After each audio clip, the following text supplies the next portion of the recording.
Minsan kahit gaano kahaba ang naging biyahe ng dalawang puso, dumarating ang punto kung saan kailangan ng tumigil at bumaba. Katulad ng kwentong inakala nating walang hanggan, dumarating ang oras na kailangan ng harapin ang katotohanan na ang bawat saya, bawat kilig ay may hangganan. Ngayon, nandito tayo sa dulo ng ating kwento, sa huling eksena kung saan kailangan nating magpaalam kahit gaano kasakit.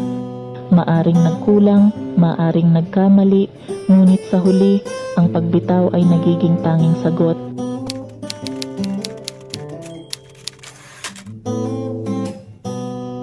Hanggang ngayon, naaalala ko pa rin nung tayo'y naglibang ng panandalian at sabay na humakbang kahit siksikan palabas ng pintuan sa isang sinehan.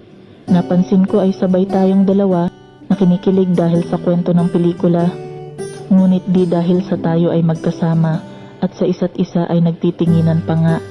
Pabigla akong nagdadalawang isip kung para sa atin ba ang bawat saglit, ang sumpang na ibato na sa langit. Pag-ibig na ito, talaga pa bang sulit? Aminin na natin na tayo'y nagkasala, na di lang ako ang may nagawa, ang siyang nagkamali na hindi sadya. Nagunaw tayo dahil yun sa isa't isa. Pumipiglas at walang nagpapatalo. Ang ating puso'y nagkakagulo-gulo patungo sa isang dulo ng kwento at panibagong yugto na walang tayo.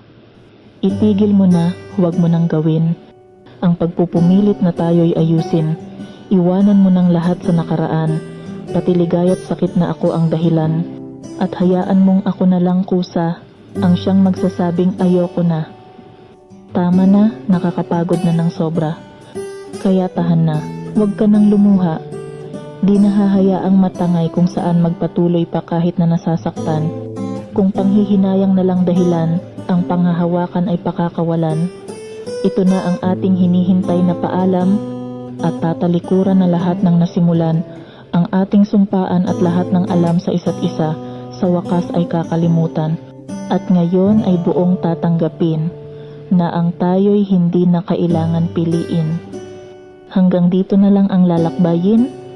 Ang isa't isa ay atin ng palalayain. Mahirap man at hindi na magpupumilit. Salamat sa ligayang dulot mo't hatid at sa alaala ng bawat saya at kilig. Ang pag-ibig wakas na't di na mauulit.